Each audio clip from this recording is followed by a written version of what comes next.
Siyaqhubekana namhlanje kwaba bebengekho kule veki edlulile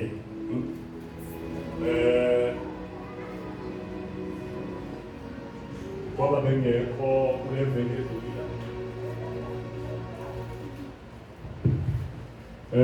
bantwini abebengekho kule veki edlulile sihlobo zami besikhuluma ngendaba ethi understanding, restoring and practicing the biblical principles, the spiritual principles. Uqonda nokubuyisa nokwenza ama-biblical principles njengebandla, ukuvuselela wona, ukuvuselelwa kwama-biblical principles, ukubuyelwa kuwo. Understanding, restoring and practicing the biblical principles, the spiritual principles. Sathi uba ibandla liyagula kweyinsuku and ligula uba bekungenziwa i-diagnosis, i-conclusion ibizoba ukuthi ligula ibandla ngoba liyekele ezi zinto.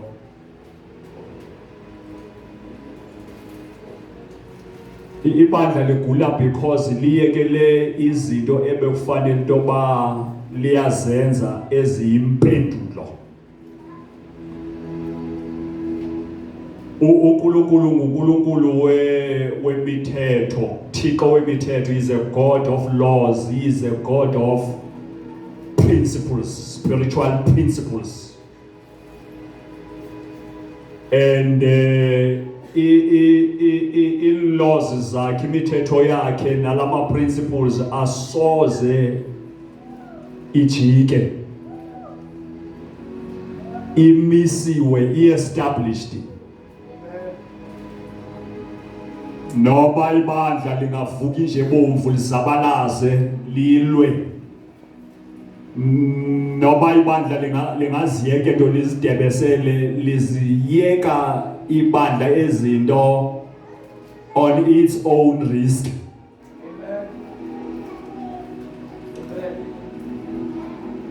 Ibandla libhajiwe, is caught up ngamanye amazwi kwezi zinto.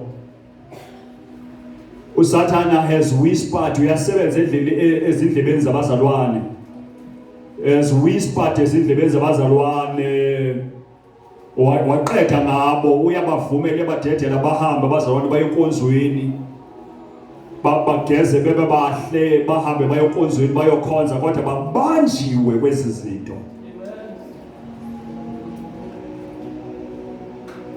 So sa focus ke entweni odabeni lweminikelo, the offerings and the tithes. Say define iminikelo, by yintoni iminikelo. Sathi by definition offering is a gift of love. Sathi offering is a token of love, gratitude and thanksgiving. Sathi offering is a form of worship. Such offering is an acknowledgement on the part of abantu ba acknowledge uNkulunkulu ukuthi uNkulunkulu nguNkulunkulu, the giver of the good things. Such offering is a recognition of God's authority. Albonge igama lenkosi. Sathi ebantwini bakudala i-offering was i-lifestyle yabo. Abantu bakudala sithe they understood iminikelo. Albongwe igama lenkosi. Sithe abantu bakudala they understood iminikelo. And they lived by iminikelo.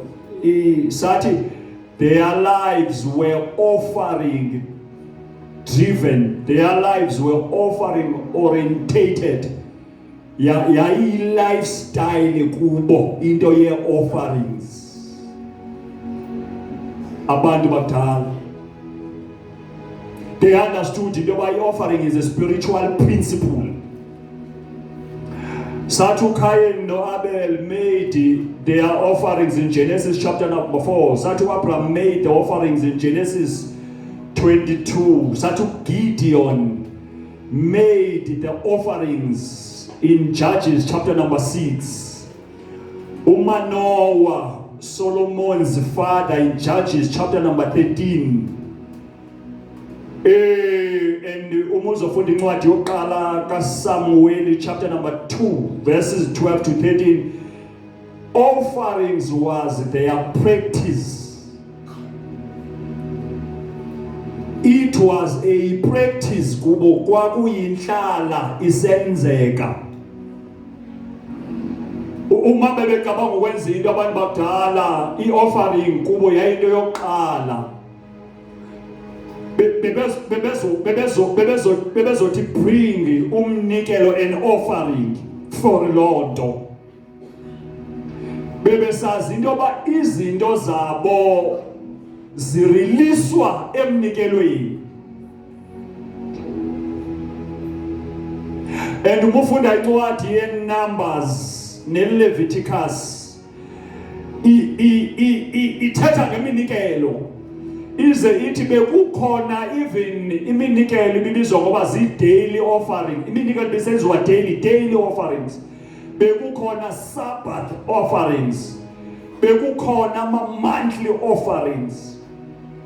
Njengoba bebenenhlobo ngenhlobo zeminikelo, of Passover offerings, of Feast of the Weeks offering, of Feast of the Trumpets offerings. Yonke impilo yabo yayi-centered around the offerings. Abonise khona abangcwele. Lawo ibe ngama-spiritual principles ebebewa bambile, ebebewa embraceile. They embraced ezo zinto. uNkulunkulu laid them down. Bona on the other hand baz embrace ezo zinto and they practice them.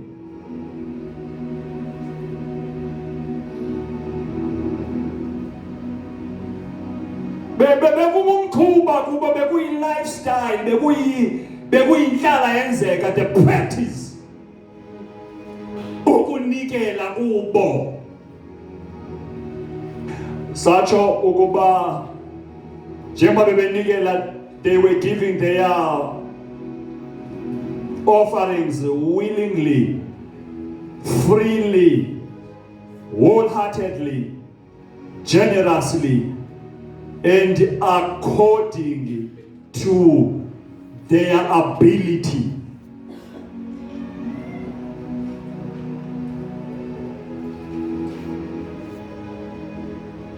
Today, bazalwane bami, ndifuna sibukeni i-teachings zikaKristu ne-teachings zabapostolo ngendaba yeminikelo, ngoba kune-teachings nazo uma ungazibheka uzibamele uyabona into yoba ibingeyo nto entsha, bebengathethi into entsha, bebethetha laa nto eyayisenzeka. Albonge igama lenkosi. Ake sifunde kuqala lamavesi, Numbers 23, 19 to 21. Sibese siyafunda noMalaki chapter 3 verses 6 to 12. No, Deuteronomy 5:33.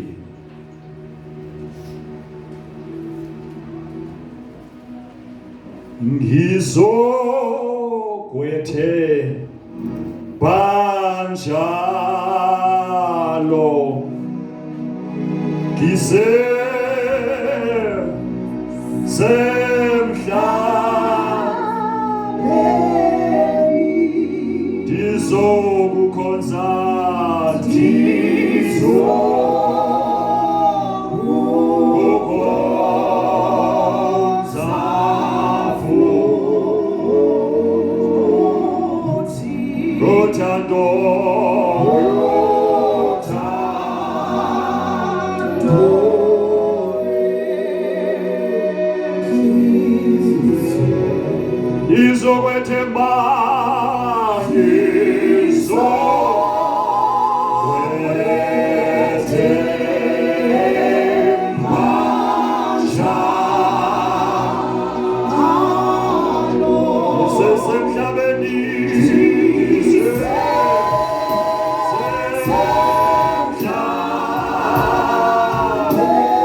iBhayibheli leyo Nkosi.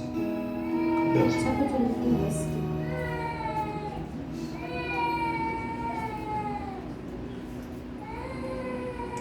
Incwadi yeNumeri chapter 23 verse 19. uThixo akamntu ukuba athethe amanga, akanyana waluntu ukuba azohlwaye. Ethilo nje yena akayikwenza na, ethethile nje akayikufeza. Imani bazalwane, lithi izwi lenkosi, uThixo akanguye unyana umuntu. He is not a son of man ukuba athethe amanga. uThixo akanguye unyana womuntu ukuba athethe amanga. He is not a son of man that he may lie. Ngamanye amazwi, yonke into uThixo ayithethileyo, it shall be established.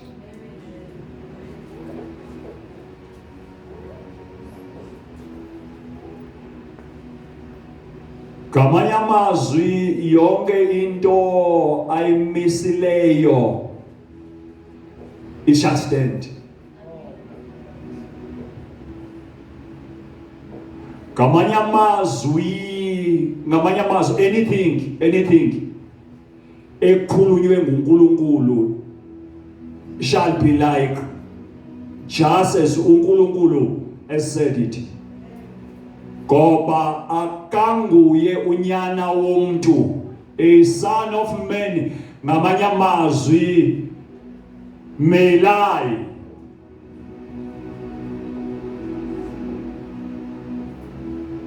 But not uNkulunkulu.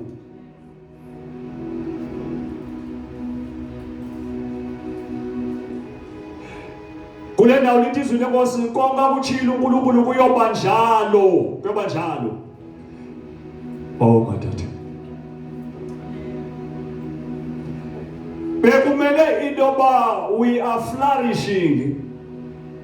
Ngoba lithi izwi lenkosi encwadini yeNdumiso chapter number 1, blessed is the man ongahambiyo, ongamiyo, ongakhulumiyo, kepha umuntu ocabanga ngezwi likaNkulunkulu, meditates ngezwi likaNkulunkulu busuku nemini. Lo muntu ubusisiwe.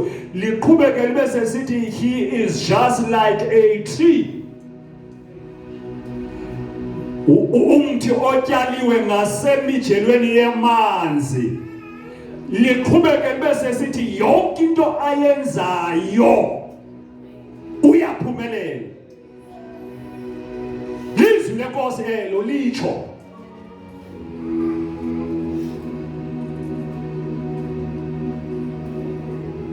Asiphinde, lizwi lenkosi lelo utsho uNkulunkulu.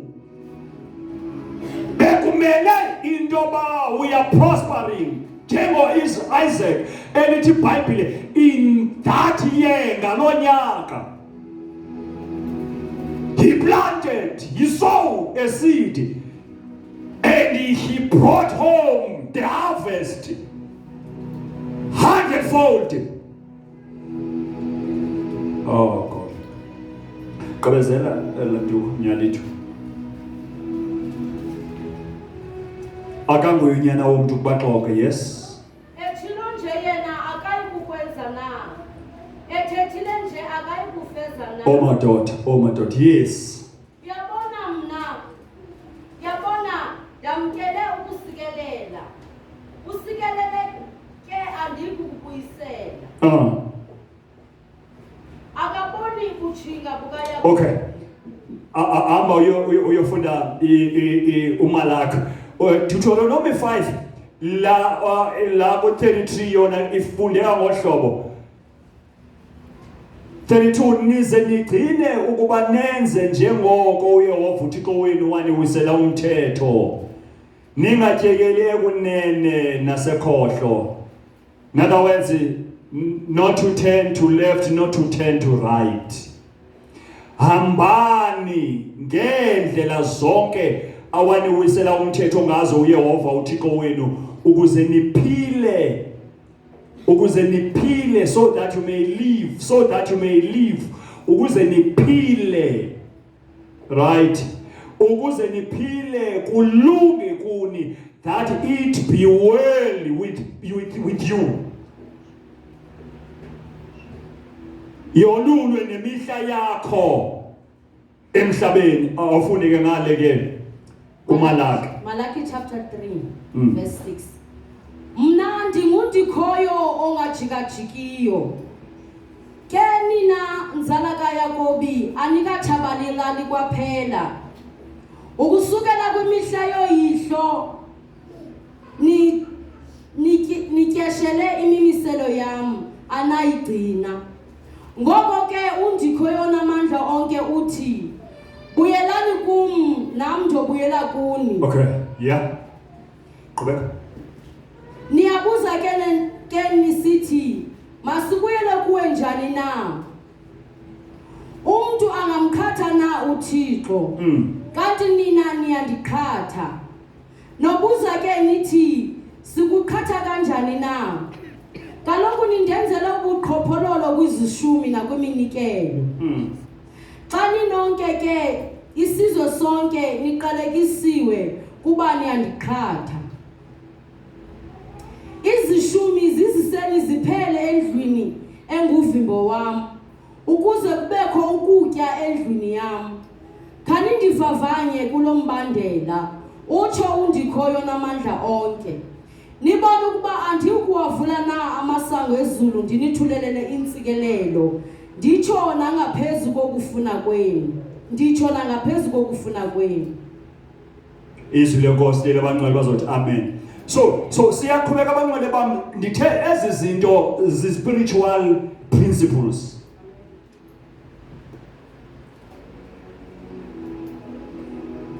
Uma at all njengebandla siza advance.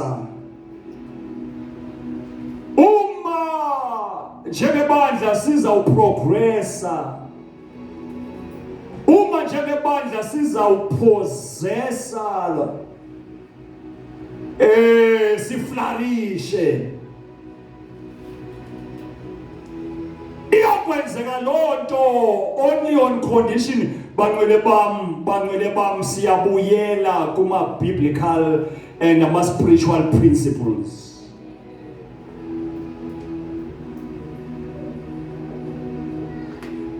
Kaphandle koko siyozabalaza sijuluke size siyolala. Ngoba sishiye ama principles ondoqo ngamanye amazwi.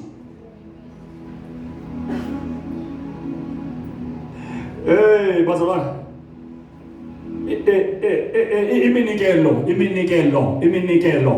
Iminikelo whether ngama free will offerings, whether ngama tithes offering, spiritual principles, biblical principles.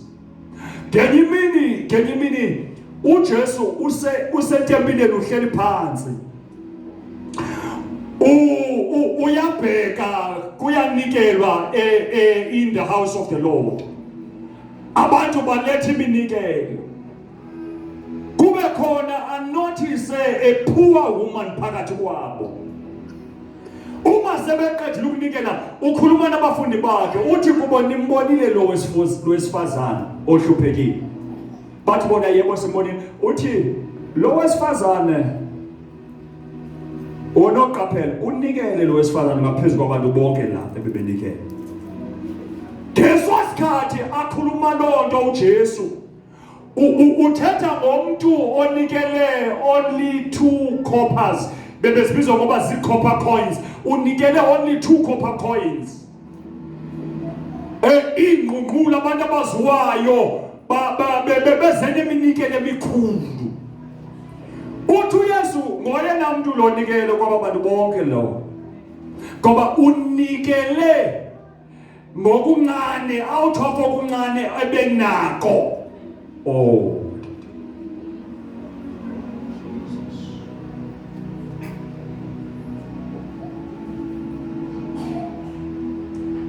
Abanye bebenikela from their wealth engcebeni. Yena ebenikela out of the poverty. And uYesu usasithi nakwena mlonikele lana ayingaba abantu enicamile kubanikele. And Lord ibuyela mva kulento besithetha into ba indaba yomnikelo kunikelwa according to ability. Awunikeli ngoba abantu benikela ngoba ufuna ukubonwa into ba nguwe umuntu lana onikelayo. Awunikeli ngoba ushowcase. Awunikeli ngoba ufuna ukuba appreciate noba ubonwe ngabantu bonke. Oh madoda. Oh. Indaba yomnikelo yindaba yenhliziyo. It's a matter of the heart. Ukuthi Nkosi, I'm giving you this today. I am bringing you this today. Izwi lenkosi lithi okunikelwa isandla sokunene mangaziwa Yesu sakhohlo. Yindaba yomnikelo. Indaba yenhliziyo indaba yomnikelo. Yabona bese nesikhathi besafunda izwi in the book of Luke ulifunde ekhaya. Chapter number 6 verses 37 to 38. Lapho kuphuvwa lento endiyithethayo into yoba indaba yeminikelo it's a spiritual principle, because phayana uJesu uthetha ngeeprinciples eziningi. Uthi kubo principle number 1, do not judge because you will be judged. It's a principle. Uthi kubo do not judge. Uyabafundisa ngama spiritual principles. Uthi kubo do not judge, ungehluleli ngoba uzakwehlulelwa. Aqhubeke athi ungakondemi, do not condemn ngoba uzawukhonenywa. Oh madoda. Aqhubeke kubo athi umebafundisa forgive and you shall be forgiven. Ayabazalwane wezani vukani osondelane niyazizwa izinto.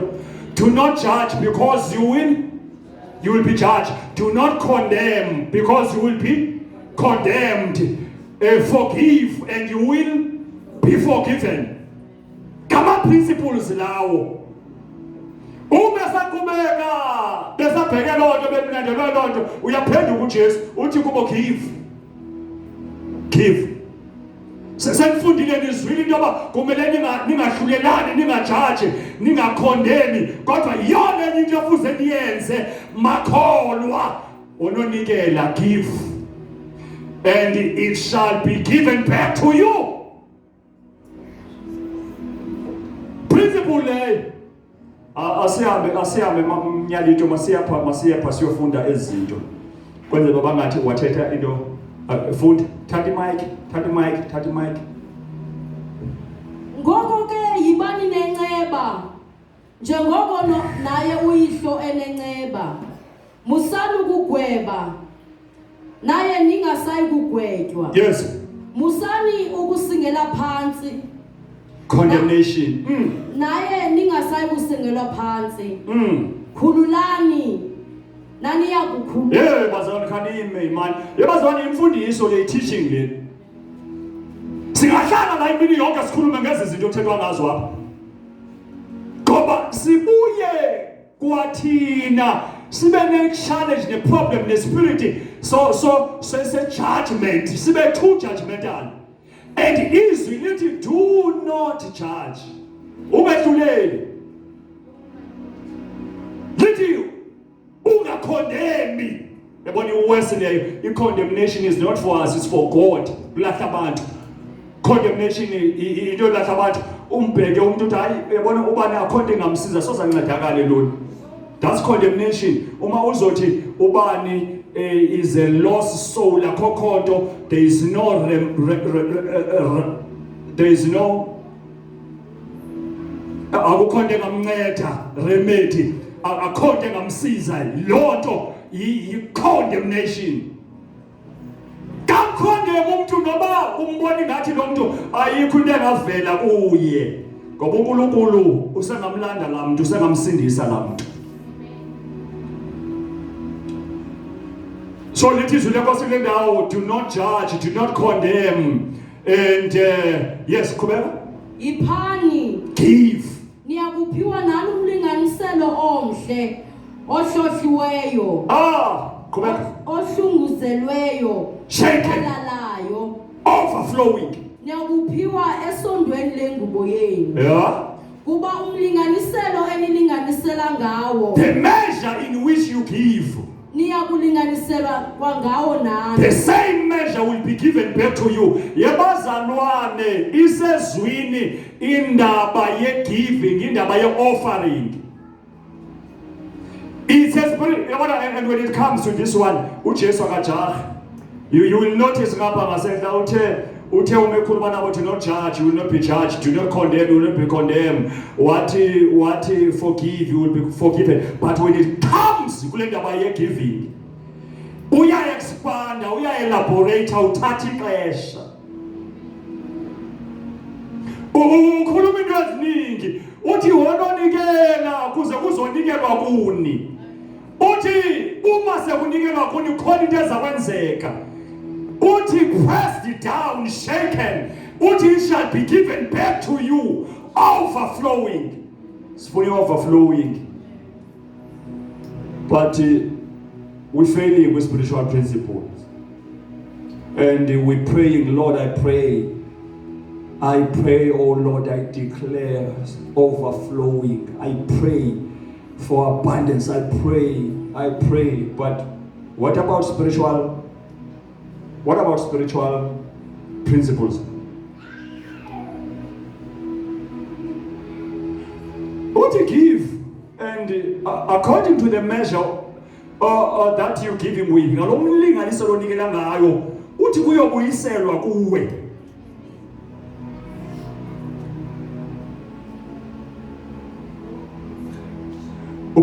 Paul teaches abazalwane eKorinte ngendaba ku chapter number 9, uyifunde ekhaya, chapter number 9 from verse 1 to 10, ufundisa naye phanga ama spiritual principles. Uthi kubo, whosoever sows sparingly will also reap sparingly. Kamanye amazwi otyalayo egodlile uyokwamkeliswa. Uthi whosoever sows generously and will reap generously. It's a spiritual principle. Qhubeke athi giving must be decided in the heart at home. Funeke wena uzidecidele ikhana leminyane uzidecidele ku 2 Corinthians 9. Uthi wena zidecidele usekhaya. Indaba yomnikelo yindaba ozinqumelayo. Ebazalwane ngabo asilungisele le ndaba yomnikelo. Silungisele. Funeka si understandile. Umnikelo sesiyayazi bayintoni, siyithula bayintoni. Kodwa khona into efamba sizilungise. Masi understand into ba kufuneka abazalwane abazawuze enkonzweni bedecide ekhaya. Ihamba njani indaba yomnikelo udecide ekhaya. Umuphuma into ba ngale mali ngale 5 rand zawunikela kuma 5 rands. Ngale 5 rand zawunikela kumnikelo. Ngale 5 rand zawunikela entweni ethile. Ngale i5 rand uza uvele ekhaya udecide nabantwana ukubanika nansi yakho bani ntanami eyama 5 rand imali nansi yakho eyomnikelo imali udecide abazalwane must come through la mnyango decide benqumile in their hearts into ba uma kusiwa enkonzweni yomnikelo in the service of the offering bazawunikela kanjani bafunde mina wena myalitho 9 verse 6 abeni ngathanga from verse 1 to 10 nasizwa abantu ufunda ngokwe bende 2 Corinthians 9 verses 1 to 10 verse 1 kuba okunene ngako ukulungiselela abangcwele akufuneki kona ukuba ndinibhalele kuba ndiyakwazi ukuthumekelela kwenu andikhayisi ngako ngani kwabaseMakedoni ndisithi elase Akhayi wait a minute chapter 9 lo Kawufunde uthini verse 6 kwasiyami qondani ke lento lokuhlwayela awufunde u2 Corinthians chapter 8 verse 1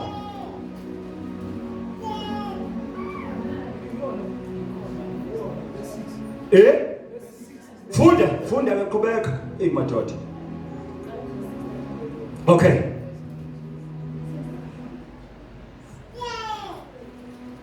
awufunde u2 Corinthians 8 nyalito verse 1 ufunde lapha khona ngekaloku bazalwana ndiyanazisa ubabalo lukaThixo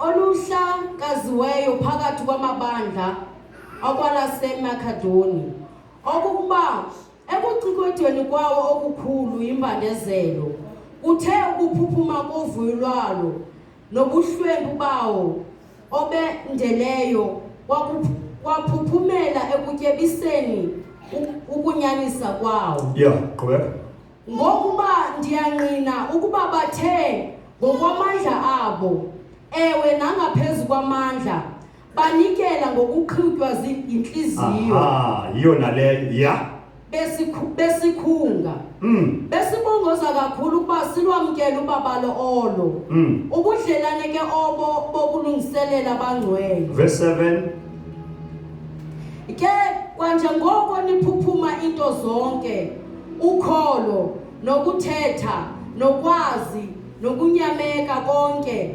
nokusithanda kwenu maniphuphume nakolu lubabalo hayibo buyela phaya ku chapter 9 buyela pha ku chapter 9 kuleli i-portion of scripture uPaul ukhuluma nabazalwane baseKorinte ubenzela umzekelo kwabaseMacedonia uthi abazalwane baseMacedonia be out of ipoverty yabo ukuhlupheka kwabo bebe-excela when it comes to indaba yomnikelo futhi bebenikela beqhutywa inhliziyo uma sethetha nabaseKorinte uthi ke nina ke phezu kwezinto zonke ninazo i-faith, i-speech, i-knowledge ezinto zonke nazo uthi excelani kule grace of giving itsho iBhayibheli lesingesi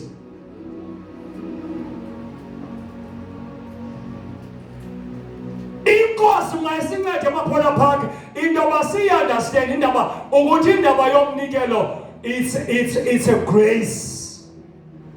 Giving is a matter of grace. Giving is a grace of giving. Oh my God, ukunikela offering is a grace of giving.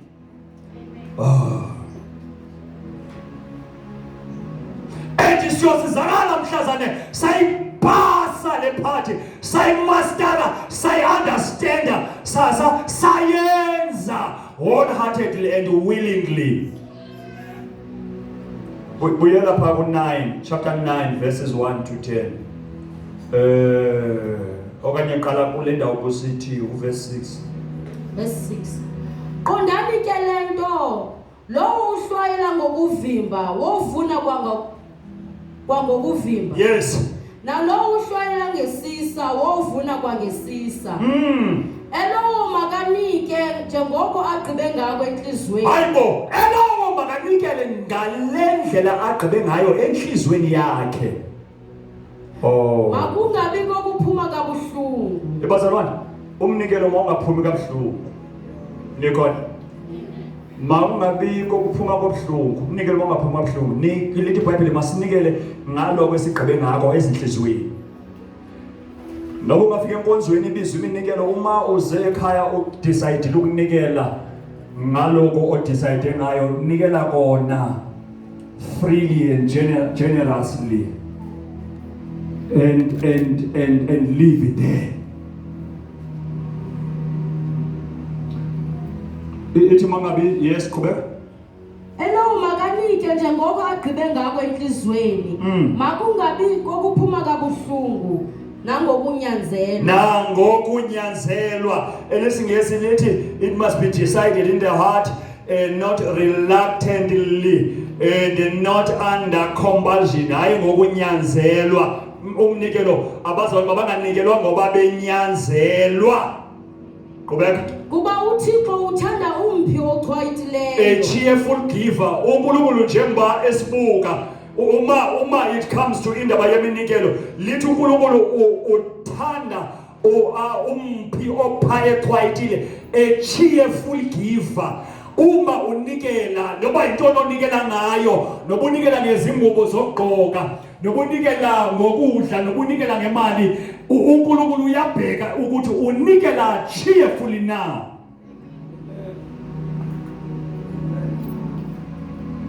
Nikhona bathandekayo. Bambani nithe i-challenge le and sizosizakala mhlazana saqhaqhekelwa sahlaphukelwa savulekelwa sayi-understand indaba yeminikelo. Into zethu zibanjwe because sifeyila eminikelweni, in offerings, in giving offerings. Izinto zethu kulapho ezibanjwe khona. That's why siyakhuleka siyafasta senza yonke into. Ebazalwane singakhuleka singafasta sithatha 3 days ezinye izinto ziyoqhaqheka zivuleke mhlazana sa understand indaba yeminikelo. Ezinye izinto azuzudinga noba sifaste kodwa siyoletha umnikelo enkosini kube sekuyavuleka. Qhubeka nyalithi inintsi into lapho kulo chapter. Unako ke uThixo ukuphuphimisela kuni ubaba lonke. Yeah, madoda, lithi nasiyasika he then supplies. Iyo le. Qhubeka. Unako ke uThixo ukuphuphimisela kuni ubaba lonke ukuze nithi nihlala ninako nje ukwanela konke ngendawo zonke niphuphumele emsebenzini wonke olungileyo. Yeah. Njengoko kubhaliwe kwathiwa wasasaza wapha abasweleyo ubulili. Hey, uyabona isiphosa njengoko ubhaliwe kwathiwa wasasaza wapha abasweleyo. Lithi he supplies the seed to the sower and he increases in the storeroom of the sower. He enlarges the harvest. In eminikelweni kukhona izinto ezenzakalayo. As ke sikhomludile le ndaba ngesi scripture esifunda vele sika Malaki chapter number 3. Phayana lithi izwi lenkosi, will a man rob God? Abantu kwezonsuku waIsrael abantu had abandoned ama-spiritual principles. Abantu could not bring iminikelo izinto abakhule ngazo. Useyababuza uNkulunkulu, will a man, umuntu angamroba na uNkulunkulu? Bathi bona sikurobha njani uNkulunkulu if at all siyakurobha? Uthi lithi izwi lenkosi nindirobha ngeminikelo nokweshumi.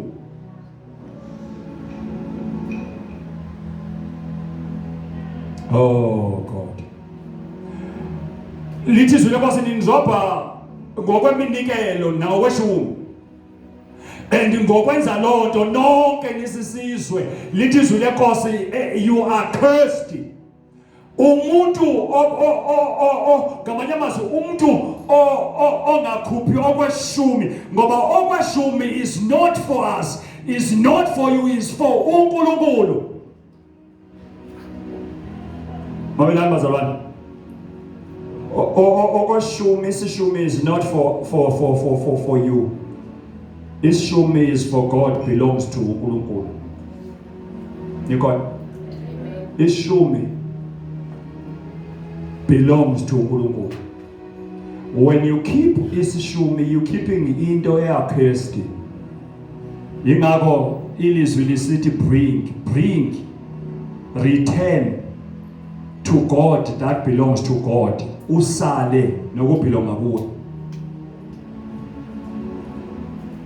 Yabona esa statement sindenze lifie esa statement sokuthi when we keeping okweshumi we keeping an accursed thing, and when we don't do that madoda ingenza ivalo le part. Okweshumi, tithe is a faith thing. Tithe is a test thing. Tithe is a spiritual principles. Tithe belongs to God.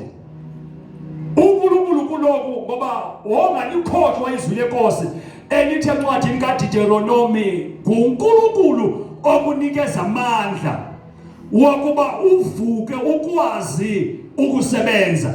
uNkulunkulu okwenza ukunikeza amandla that you may be able to accumulate the wealth.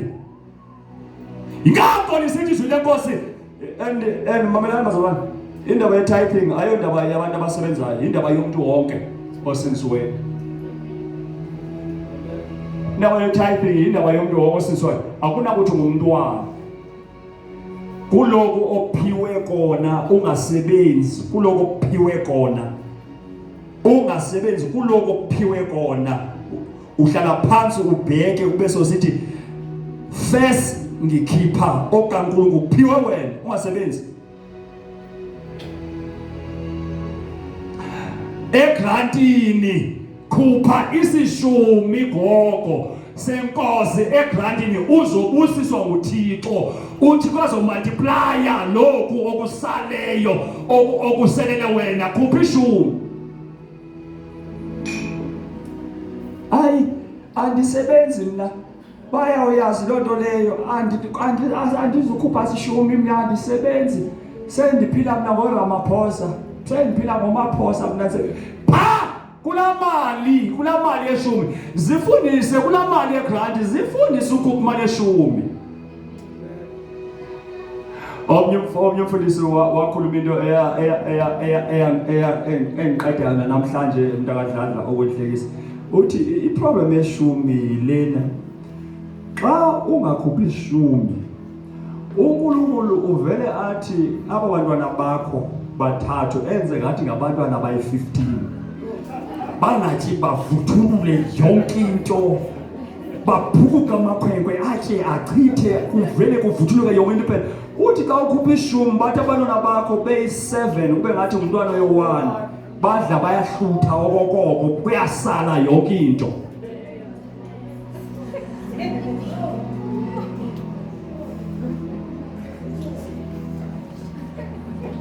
Appetite abantwana bamoshe badichithe badlakaze benze yonke into, uthi phapha kuphelile, uye emashophu uyothenga ubuye nako, baphinde bavuthulule bachithe benze yonke into, uthi phapha kuphelile.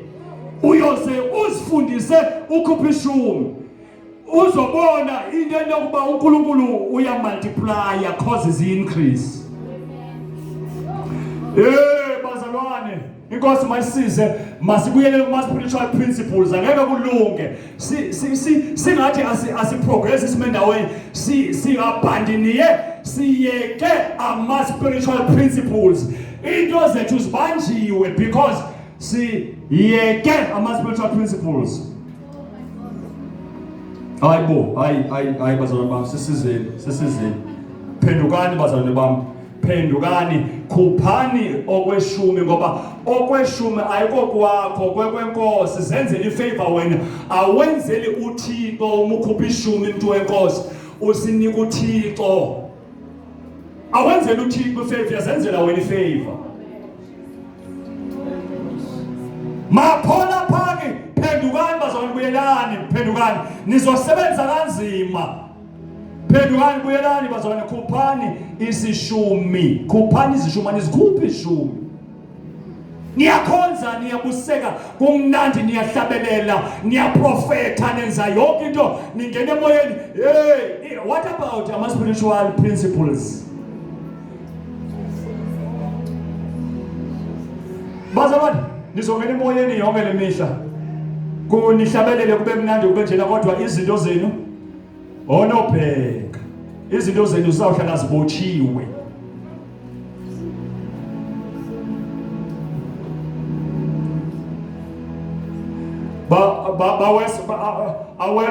bawesa abantu abasiholayo khona thina wonke umuntu oholayo njena akufanelanga nje ba asihole umuntu engakhuphi into ezishumi akufanelanga bale nemali asithathele nomnikelo umuntu ongazikhuphi ishumi Aphinde ngithi khona abantu abaholayo akufananga noba basihole abaqualify ukusihola abantu abaholayo bengakhuphi neshumi abekho fit for ukusihola nabantu abathatha iminikelo abafanelanga bazongala bathatha iminikelo izishumi bengazikhuphi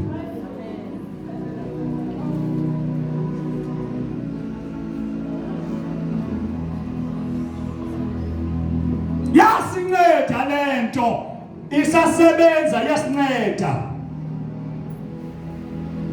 ngiyayazi ngiyafunda njengawe ndiyaresearcha ndiyazizwa indaba ndiyazimamela ngiyayazi lento engenileyo evelileyo edukisa abantu ethi asikho ishumi kwiNew Testament ivelaphi lento esiyishumayelayo yeshumi ngoba sikho kwiNew Testament noba uzothi uJesu wavela wakho madoda noba uzofika uthi kuba uJesu wafika kubaFarisi bathi abaFarisi Jesu uyabheka uyabona yini ukuthi siyazikhupha na okweshumi siyakwenza lokho baphinde bajuisha abantu bathi uJesu wayengekafi ngiyoko ivelaphi into yeshumi but New Testament starts after the death of Christ iphi eBhayibhelini into endaba ekhuluma ngeshumi umbuzo wami uthi ukhona uNkulunkulu weOld Testament abekhona uNkulunkulu weNew Testament babini uNkulunkulu kamnyanga is there an Old Testament God and a New Testament God? No, there is one God. There is one God. Munye uNkulunkulu la uNkulunkulu owayethe bring and this is what shall happen. Uthi wosiletha madoda. Uthi kuNkulunkulu wona letha okweshumi. Lethani endlini yami okweshumi. Ube sesithi nindilinge asikho eBhayibhelini esinye scripture la athi uNkulunkulu akalingwe khona. There is no other scripture. La uNkulunkulu athi test me lingani mina uthi nindilinge lethani nindilinge nibone si ukuba andiyi kuvula ingcango zamazulu na bazalwane noba une 3 months uku 3 months contract noba uku 6 months contract okanye internship wo prioritize uThixo kulokho bakunikaza yena God first.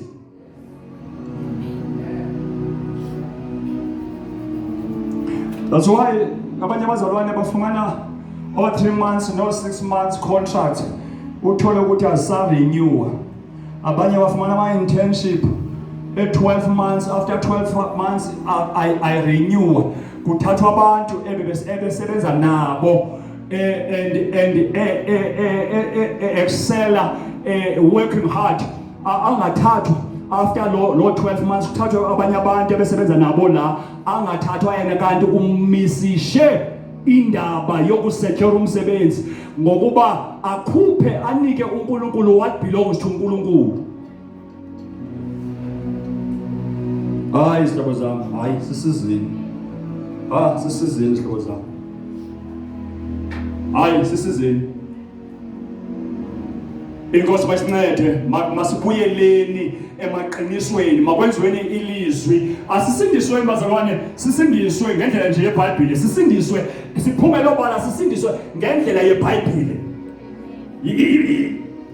yintoni ivelaphi lento yintoni into kukhona abantu insindiso yabo emkangamadala abangamadala ene areas apho bangako faithful kuzo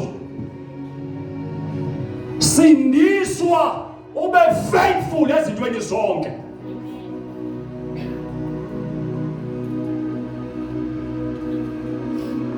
ubuye kube khona laba bazalwane angikusho lokho sesivala uyashumayela njalo kube khona abazalwane la abathi mina hayi umfundisi will understand mina itithes zami ndizikhupha ngapha eEastern Cape kumfundisi ubani dasindiswa ngapha eEastern Cape bangamangala abazalwane xa bengaziboni itithes zami ndizikhupha ngapha eNorthern Cape kumfundisi ubani ndizikhupha ngapha ya eWestern Cape ungadlali ngathi mzalwane wami ufidwa la udlisizwi la ube soyokhupha okweshumi kwakho uyokhupha eWestern Cape naseNorthern Cape ngoba uyaba understand ababantu phayana isimo sabo ayikho biblical lonto leyo usiletha la ngoba uthandazelwa la unikwa izwi udlisizwi la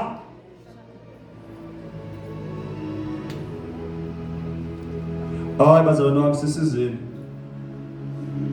siyathandaza ubusuku nemini yo Nkosi yami you know phaya ekhaya ndinesitulo endihlala kuso every day for over 5 hours ndinendawo yami yothandaza for hours and hours amadolo amnyama kwezindawo umuntu uhlala emadolweni uyathandaza uthandazela iPolar Park le uthandazela abazalwane uthandazela nina aba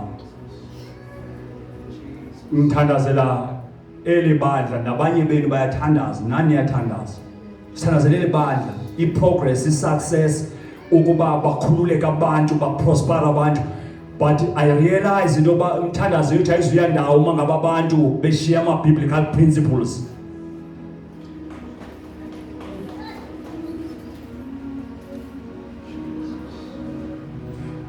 kubuye kube khona nabanye laba yebazalwane indaba ye tithing it's a covenant thing it's a spiritual thing it's a testing it's a covenant yindaba yomnqophiso uNkulunkulu makasize angeke abazalwane bami sishiye izinto ezifundamental izinto ezinamandla wokusi propeller and push us forward siziyeke sibe sesicabanga into about will be able to propel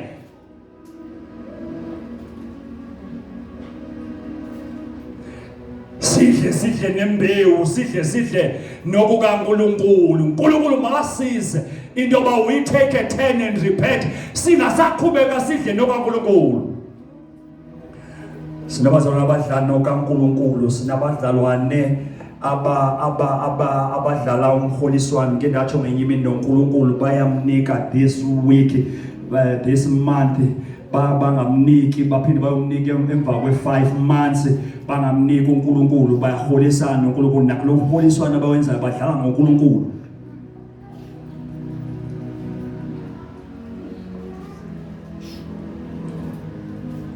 ake sibone ezinto zokugqibela ezilapha kuyo lento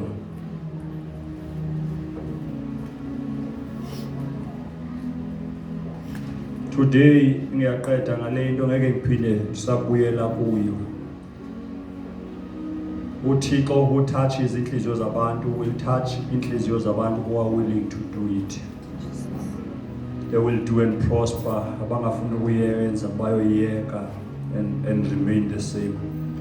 Thizwe Nkosi, bring the whole tithe into the storehouse. Yabazalwane hayibo. Ni tithe up. Tithe up. Ni tithe up. Daliso. Ni tithe up.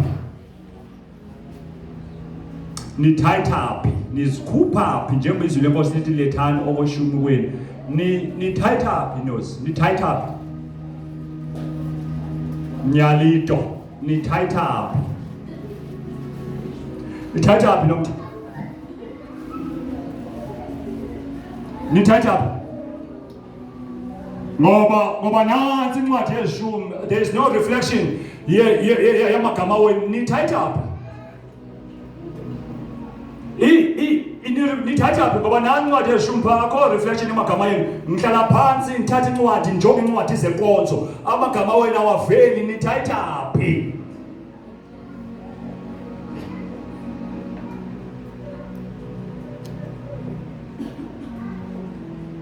Hayi sihlobo zami. Hayi. Phendukani sihlobo zami. Bazalwane, release yourselves, zikhululeni nina ngokubuyela kuNkulunkulu.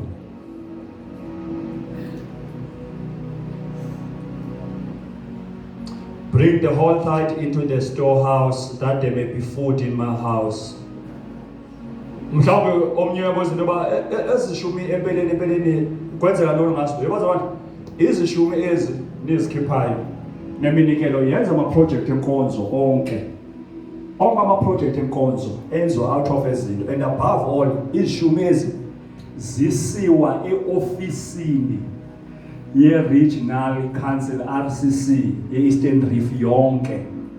Izishumi zakho ozikhuphayo zibhatala mna, zibhatala wonke umfundisi okule region yase-Assemblies of God okule region ye-Eastern Reef. Umfundisi osePitoli ubhatalwa zizishumi zakho. Umfundisi okwaThemba eTsarhane e-East Rand ubhatalwa ngezishumi.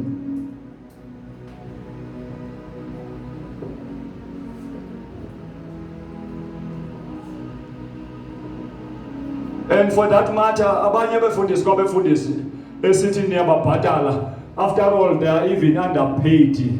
They abefundisi sithi niyababhatala, for that matter abanye babo you cannot even afford to pay them uma kufuze nibabhatala.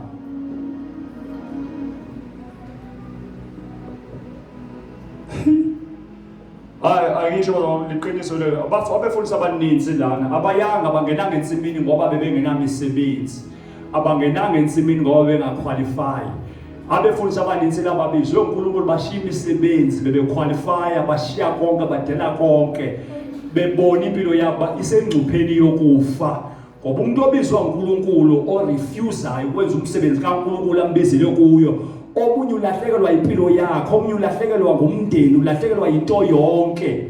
Bavuma abantu beNkosi ukuba bayoyenza lento. Uma babona abantu beNkosi bejuluka every day besimala, abazange beze ngoba lento isi-status, beza ngoba behlulakala, ibehlulile lento. Toyobizo ibehlulile. Bayeka zonke izinto, banqama zonke izinto ababengazenza ezazihle, balahlekelwe izinto bebengazenza ezinkulu nezinhle ukuba bazomala. Buke mnandanga le mcimbi mnandi le. Ayimnanda lento encimbi mnandanga. We sacrifice, siye ukutya into esasithanda ukuzitya, siye kuphila impilo esasithanda ukuyiphila, sigxombekeke kulento.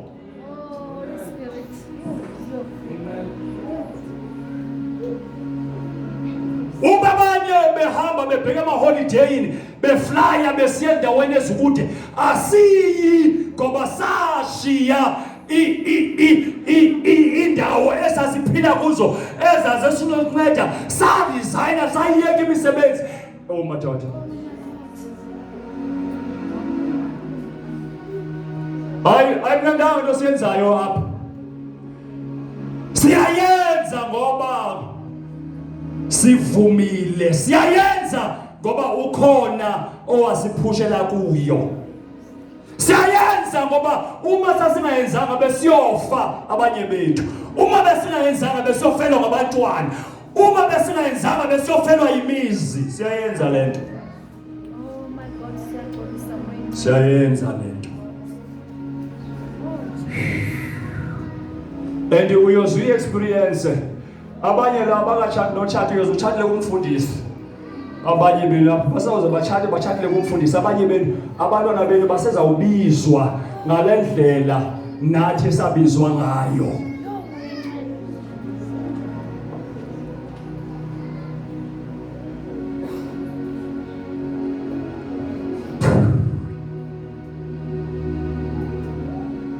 Asifayele hlobo zami. uNkulunkulu, see if I will not open the floodgates of heaven and pour out my blessings, that you will not have a room enough for it. I will prevent pests from devouring your crops, and the vines in your fields will not curse. Therefore says the Lord. Buka bheka into ba andina kuvulela ingcango zamazulu. uNkulunkulu is always ready to open the floodgates of heaven, ingcango zamazulu. Ulinde wena. uNkulunkulu is mighty enough into yokuba destroy, devour in your life, in your family. Lando inkumbi leyidlayo. Hlala wena ungalenzi izwi likaNkulunkulu, ubheke inkumbi ndoba izohamba nawe niphelelepi.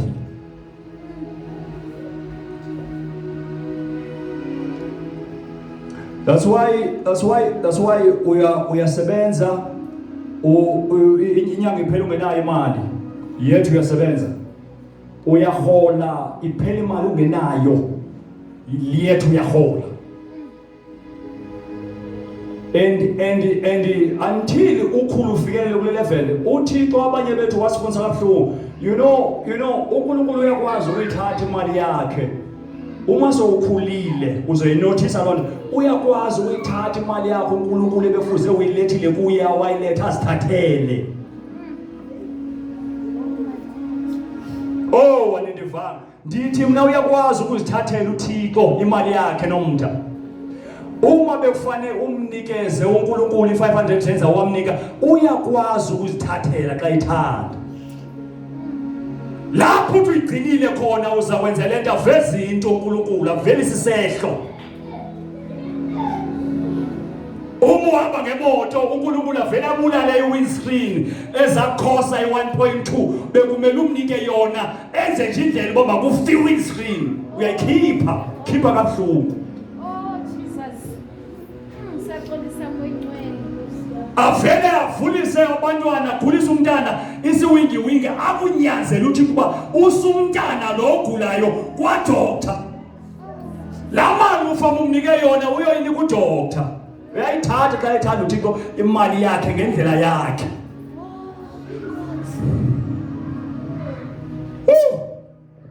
Ayisincede inkosi. Ndiyayana nithetha abazalwane. Ndiye-experience le many times empilweni yami, ngakhula ngavulekelwa ngamehlo, ngabona kusiza ukungamnika uNkulunkulu, bekumele umnike ngoba unendlela yokuzithathela ngokwakhe.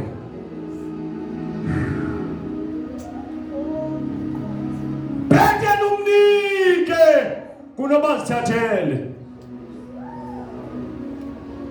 Nkosi, zithathele nawo abantu bakho, zithathele eyakho uma bekunike. Sithathele Nkosi, sithathele. Asibeke ngenyawo sothandela. Makasithathele uThixo. Makasithathele madoda. Hayi, sifuna ukukhula kangcono kunalendlela esikhule ngayo. uThixo makasikhulise. Makasikhulise ngokuthi azithathele uma kufuze azithathele, makasikhulise ngokuthi ayidedele inkumbi edlayo uma kumele ayidedele idle. Uma ileyo into ezosenza sikhule. Lord help us. Lord help us. Ay bazalwane masincede inkosi. Masincede inkosi, ndiyabuka nibahle, ndiyabuka niyaprogress, niyaqhubeka. In fact, you existing. You're not even living, but you exist. Oh, and that's why don't make to go between who exists and to live. God, I do know into by corner into that is far much better than when you're going to be to live and to exist. But I book a young and on the corner.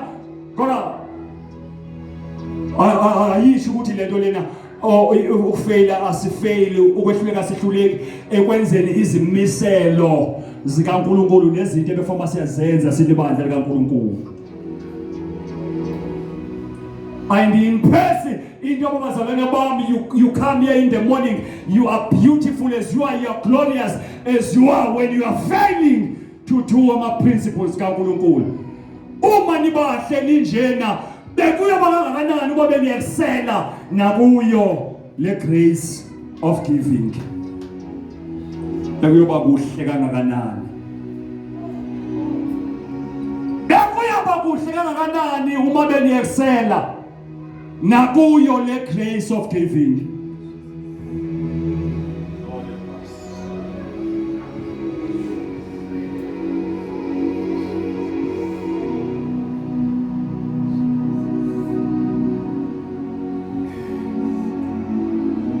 Jehovah is your name. Jehovah is your name. Jehovah is your name. I understand ukuthi since the Lord is talking to us, abanye bethu bakwi dilemma of not knowing what to do, but iqiniso lihle lolokuthi udinga amandla wokwenza izwi likaThixo. Wadinga amandla wokwenza izwi likaThixo ukwenzela ungabhajwa. Sibhajiwe kule nkonzo kodwa the fact remains uNkulunkulu uyazithathela imali yakhe every month.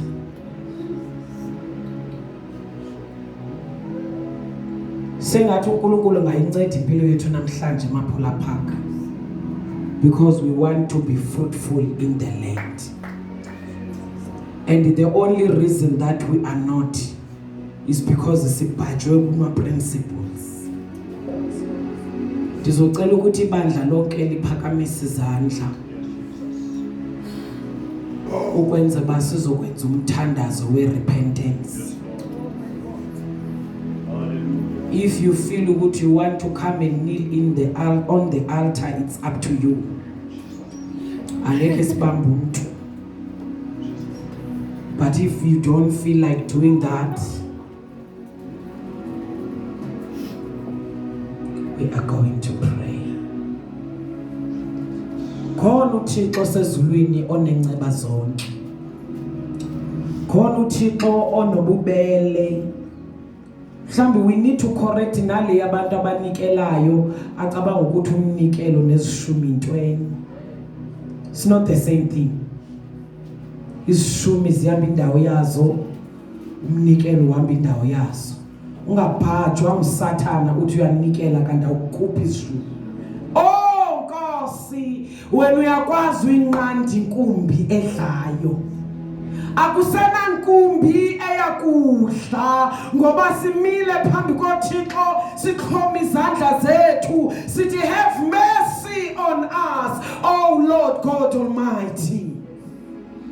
sengathi ungaziphakamisela kakhulu, uziphakamisele enkosini uthi Nkosi futhi mina ndingomnye wabantu ebebengakhona ukuhlula ukuthi xa ndinikela kahle kahle andinikeli izishumi, kodwa namhlanje I know the difference.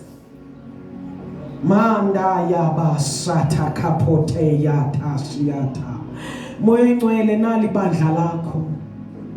Thixo wethu namandla simile njengabazalwane basePolar Park Assemblies of God. We believe every word that comes from your mouth. Nathi sikhuluma njengenkosi yamakhosi ethi umuntu akaphili ngasonka sodwa, kodwa uphila ngamazwi aphuma emlonyeni kaThixo. Siyazi nasemva kwemini ukuba sikhonza uThixo omlomo wakhe ongaqambi manga, akutshilo kunjalo. Nceda impilo yethu Nkosi, size phambi kwakho njengebandla. Moya Ngcwele siyavuma ukuthi amabala wonke ayawungcolisa umoya wethu, kodwa namhlanje emva kwemini sithi sihlanze kuwo lamabala, usenze sikufuze. Thixo sifuna ukukufuza, sinikele ngenhliziyo esivumayo, siphile according to the principles, so that even the generations after us shall be blessed. Nceda impilo yethu Nkosi, siyazondlala phambi kwakho, sizoguquka, sizorepenta.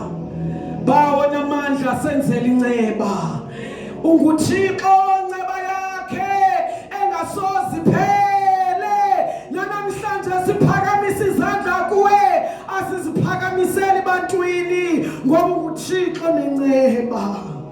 Nceda impilo yethu emva kwemini. Thixo wethu namandla siyaguquka, siyavuma ukuba sonile ngetyala elile lethu. Thixo wethu namandla sinikeza amandla wokuqala ngawe khona ukuze sibe safe, sibe protected. Izithi inkumbi mayifika isarandiwe imindeni yethu noqobo lethu. Father God, we worship and adore you. We give you glory, honor, and the majesty, Lord. And we say in one accord, bless your servant that you have used in our midst. For we know that it is not easy to talk about such. God, our Lord God Almighty, hide his life in the blood of Jesus and continue to bless him so that we continue to learn. We worship and adore you, Lord. We give you glory, Lord.